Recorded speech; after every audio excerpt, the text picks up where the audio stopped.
Pursuant to order, I now call Senator Palman to make her first speech and ask senators that the usual courtesies be extended to her. I call Senator Palman. Thank you, President. I rise to present my first speech, finally. I begin by the universal Islamic greeting of Assalamu alaikum, which translates to, may peace be upon you all. I acknowledge the Ngunnawal and Ngambri elders and knowledge holders who have paved the way for those here now, those following proudly in their footsteps, and those yet to come as custodians and owners of country.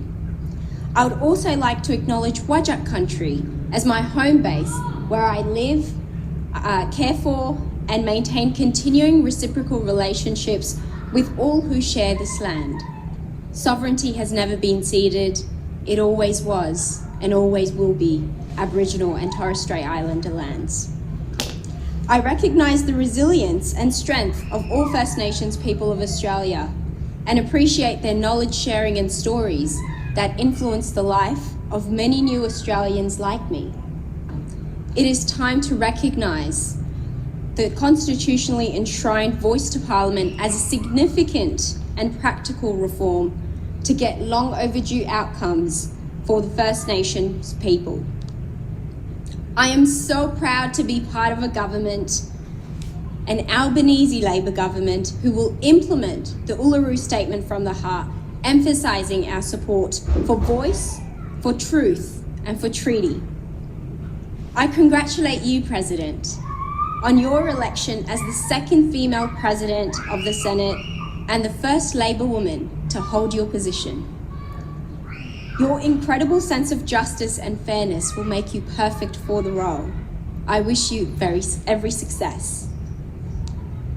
I'd like to take this opportunity to thank my late father, Abdul Wakil, whose selfless sacrifices will never be forgotten and whose advices about hard work, perseverance, and integrity I will hold on to as pearls of wisdom. To my mother, Shagufa,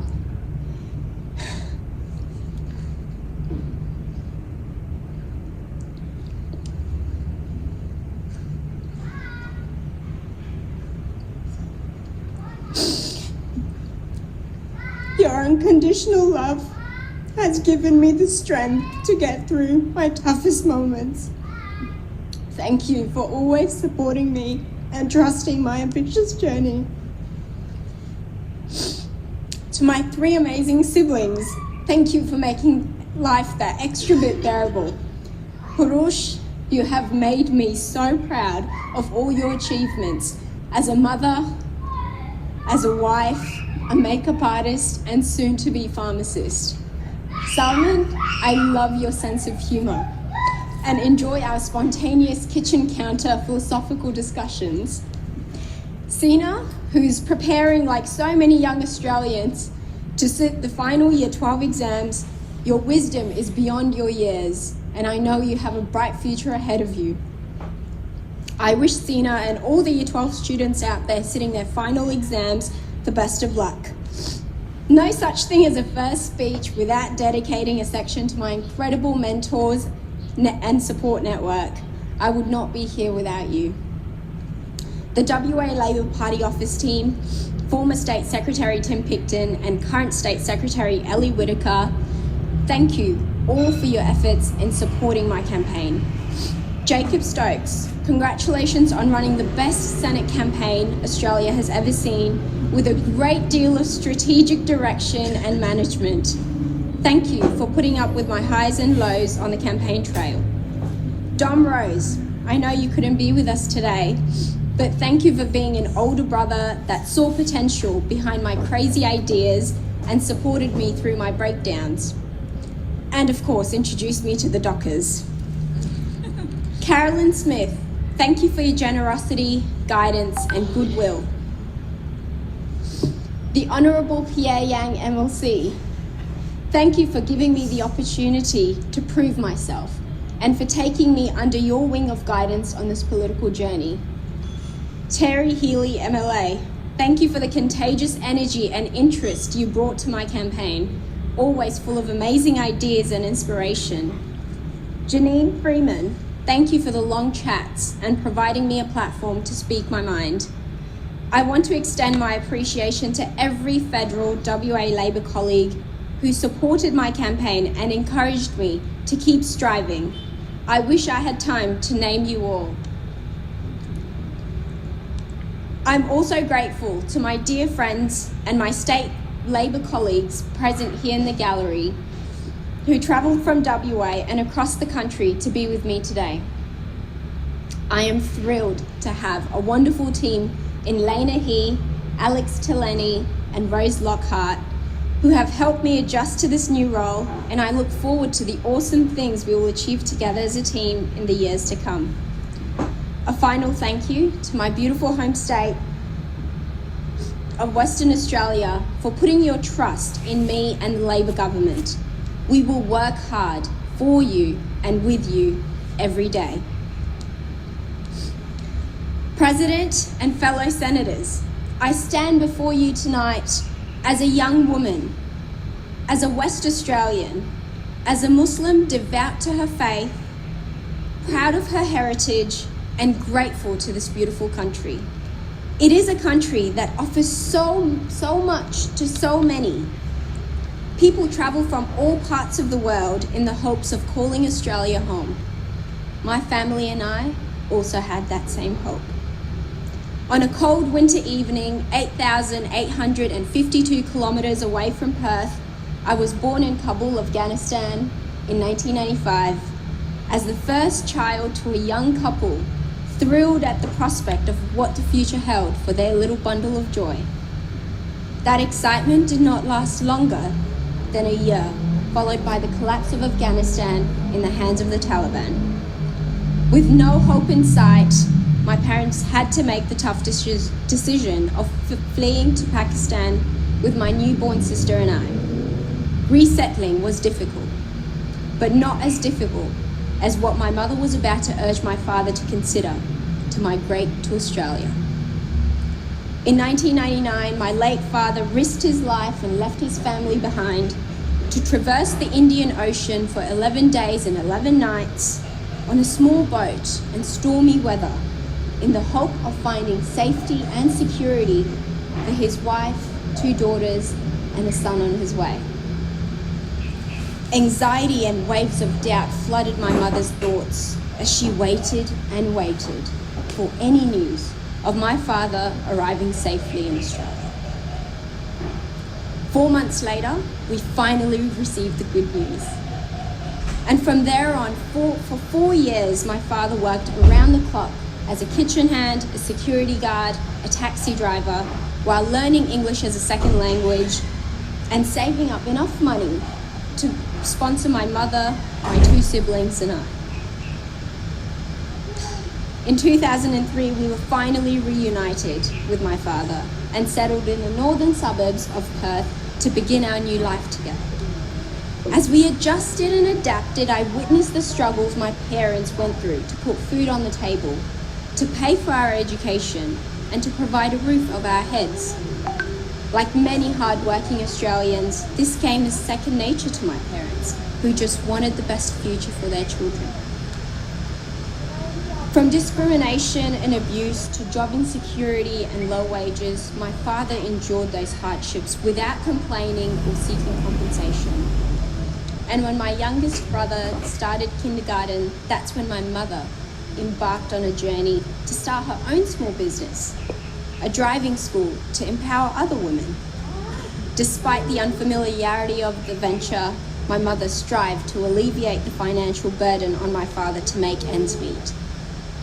You see, my parents always encouraged my siblings and I to aspire for greatness, to study hard, get a secure job, and be a respectable member of society, to always stay true to your roots and stay humble, to praise God and be grateful to his bounties, to be generous with our wealth and time towards those who are less fortunate. However, life took a bitter turn when my father was diagnosed with acute myeloid leukemia in 2017. He went through 11 months of intense chemotherapy, bone marrow transplant, and endless cycles of medications, but his health continued depleting. My once fit, independent, and healthy father became frail, weak, and required assistance to move around. Despite this, my father was still the strongest man I have ever known. Losing him at the age of 47 was the most difficult reality of life I had to face. He may have passed on, but his memories and teachings will forever remain. Like, little drops make a mighty ocean, or there is no substitute for hard work, or learn good manners from those who don't have them, or seek knowledge from the cradle to the grave. Life is short and very unpredictable, so we cannot even take a moment for granted. I have realized that in order to live a productive and impactful life and contribute towards my father's legacy, I must seize every opportunity that comes my way. Carpe diem. Easier said than done though. Life has its own way of throwing figurative punches. The onus is on us to see every challenge as an opportunity, as a chance to grow, as a lesson to learn, and as a part of life. When my attempts to study medicine were not successful, I took my late father's advice to pursue pharmacy, with the perception that the medical field was the only way to serve humanity. Cruising in my own world of endeavors, I stumbled upon my first experience of being made to feel like the other. At a university tutorial when a young man ridiculed my hijab. You see, I never felt different growing up. Perth felt like home from the get-go. Because home is where the heart is, and my heart was with my family. So I didn't feel different or strange. I felt like any other Aussie kid growing up in the northern suburbs of Perth, catching public transport to university and hoping to become a productive member of society. But comments like, go back to where you came from, or inferences to extremism forced me to feel like I didn't belong. So I started volunteering in the hopes that being part of the change, if I was seen to be spreading goodness in society, perhaps then I will be accepted as an equal member of this nation. I joined the Edmund Rice Centre and became involved in youth leadership through the guidance of Joe Moniotis. I joined the WA Police Muslim Community Advisory Group as the youth representative. I served as the president of University of Western Australia's Muslim Students Association for 2 years and worked hard to have an active presence on university grounds to break down those barriers of the unknown. Through my community work, I met the Honourable Pierre Yang MLC, Upper House member for North Metropolitan Region in WA. That is when my journey in the Labor Party began. I finally found a space where I felt seen, appreciated, and like I belonged. I made friends with people who shared the same core values. I remember my father always encouraging me to vote Labor. Not because he was very well versed in Australian politics, but he had a firm belief that Labor cared for the working class people and ensured the well-being of everyone on the economic spectrum. It was Labor who established Medicare so that people like my father had access to the best treatments and medication without the financial burden being on the families to bear. It was Labor who abolished the White Australia policy to acknowledge, respect, and celebrate the diversity of our growing multicultural society so families like mine don't feel ostracised. It was Labor who pioneered superannuation and fought for workers' rights, ensuring everyone was afforded a fair day's pay so hard-working Australians like my father weren't taken advantage of. And it is Labor who advocates strongly for education of all levels to be accessible to each and every Australian, to have the same opportunities to start life on the front foot. It was a proud moment when I finally joined the Labor Party as a member. And from there on, my experience as a union organiser at the United Workers Union solidified my labour values and motivated me to spend every day fighting for fairness, justice and equality. I realised that my father was not alone in receiving poor treatment at work, so I strived to give the voiceless a platform to share their concerns and help to shape the policy that impacted their lives. Thousands of vulnerable workers in industries ranging from aged care, disability care and early childhood education to enrolled nurses and paramedics to hospitality workers are all being underpaid, overworked and find themselves in very poor working conditions with little to no annual or sick leave. I knew they deserved better, and I wanted to be part of fighting the good fight for them. After years of volunteering and dedicating myself to the movement, I finally felt my calling. This was going to be my way of serving humanity in my own community. In 2021, I was asked to run for the Senate, and after many conversations with my former boss, Dom Rose, and the United Workers Union Secretary, Carolyn Smith, I decided to go for it. I wanted to be a representative for all Western Australians, including First Nations people and our cultural minority groups who remain unrecognised for their contributions. We need our ideas and concerns to be considered. We needed a government that cared and listened.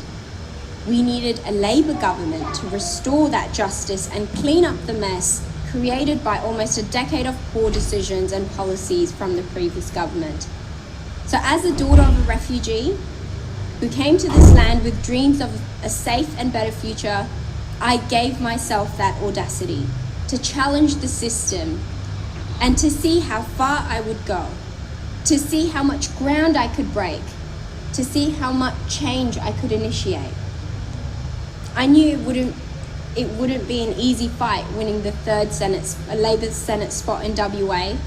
1984 was the last time it was ours, but I gave it my best shot anyway and worked hard on electing an Albanese Labor government. Only when the numbers started creeping in and the seat was in contention that I felt the responsibility weighing on my shoulders. I'm honoured to have been elected as the Senator for Western Australia. And here we are today as I give my first speech celebrating 108 days since the election of a new Labor government focusing on a better future for all. Australians elected representatives focused on tackling the spiralling cost of living, and we will make healthcare, childcare and housing more affordable. Australians showed us their appetite for a parliament that reflects our society, because you can't be what you can't see. Australians chose a government that values integrity, transparency, equality and fairness for all. I am proud to say that the 47th Parliament, under the leadership of our Prime Minister, Anthony Albanese, will focus on closing that gap, bringing the nation together and ending the politics of division. What a proud moment for Australia. What a proud moment to put hand on heart and call oneself Australian. This Parliament is finally starting to reflect the nation envisaged by the current Leader of the Senate, Senator Wong, in her first speech, and I quote, "I seek a nation that is truly one nation, one in which all Australians can share regardless of race or gender or other attribute and regardless of where they live or where difference is not a basis for exclusion." End quote. I am small in stature, but my potential is limited only by how far my determination will take me. I'm here to see what matters to ordinary Australians is what matters to our politicians. As a Labor Senator for WA, I want to continue standing up for my beautiful home state as your voice and representative in Canberra, and I promise to never take you for granted. I want to work towards better representation in our federal and state parliaments by engaging with women, people of colour, faith, and all walks of life to take up the opportunity, because if I could make it, so can you. I want to ensure that young people are acknowledged and considered when decisions about their futures are being made. Inspired by James Charlton's book, Nothing About Us Without Us, will be a slogan that I will embrace when advocating for accessible housing, education, and employment opportunities for Australian youth. I want to eradicate stigmas around mental health and make it more accessible to receive professional help. As someone who suffered from grief, anxiety, and depression after my father's passing, I appreciate the importance of maintaining my emotional and mental state. I do not know what it will take to end homelessness, but I want it gone. In a progressive first world country, we must aim to remove poverty and homelessness from our streets and ensure everyone has access to basic human needs. I want to see people in jobs with dignity, having quality time to spend with their families, being able to give their children a good education, and be respected members and citizens of a country that appreciates their contributions and respects their uniqueness. I want to give this opportunity my best shot by staying hungry and humble, because not many 27-year-olds can say that they have the honour and privilege of serving our nation as a senator. It is so important to acknowledge that privilege, because only then will we appreciate our purpose, responsibilities, and duties to the people who elected us here, to this parliament, hoping for a better future. Hope is an amazing thing. Hope can help you endure work in a foreign land with a foreign language so that you can save up enough money to sponsor your family. Hope can make you work multiple jobs and endless hours, all with a smile, knowing that you are building a better life for your kids. There are many immigrants who turn to this great country of ours in hope of finding a better place to call home, to raise a family, to start a life. They bring with them their talents and skills and phenomenal work ethics and their families in hope for a better tomorrow. They add to our diversity, to our society, to our culture, and to our cuisine, and of course to our economy. Whilst at times, and even in this very chamber, xenophobia has raised its ugly head. Fear-mongering and divisive sentiments have been shared about our immigrant population, but the simple truth remains that as a nation, we need a humanistic and optimistic approach. A policy which will help solve many of our skill shortages and grow our economy and strengthen our diversity and link to the world. I am a proud daughter of an immigrant, and there are millions more like me. In fact, this great nation of ours was built on immigration. The service of my ancestors, the Afghan Cameleers, allowed us to navigate the plains of this land. They were pioneers, and I too will be a pioneer and walk in their footsteps to serve our nation as they did. As a nation, we have the potential, we have the drive, and we definitely have the appetite to support, grow, and nurture the future leaders to come. So let us quit the bigotry, racism, and discrimination. Australia is way beyond that. Let us not settle on multiculturalism being just a brand we associate with or take pride in as a nation, but rather fully embrace it by caring for one another, by accepting each other for who we are and what we can become, and by ensuring all voices are heard at the table. It is time to love, care, and respect one another. It is time to unite, not break away and divide. It is time to use our diversity as our strength and seek wisdom in our differences. Because we all know beneath it all, we all belong to the human race. I'll finish by sharing the poem by Saadi Shirazi called Bani Adam, which translates to Children of Adam, a truly timeless piece that my late father would always recite to me in Dari. بنی آدم ازهای یکدیگرند که در آفرینش ز یک گوهرند چو عضو به درد آورد روزگار دیگر عضوها را نماند قرار تو که از مهنت دیگران بیغمی نشاید که نامت نهند آدمی. Which translates to, human beings are members of a whole, in creation of one essence and soul. If one member is afflicted with pain, other members uneasy will remain.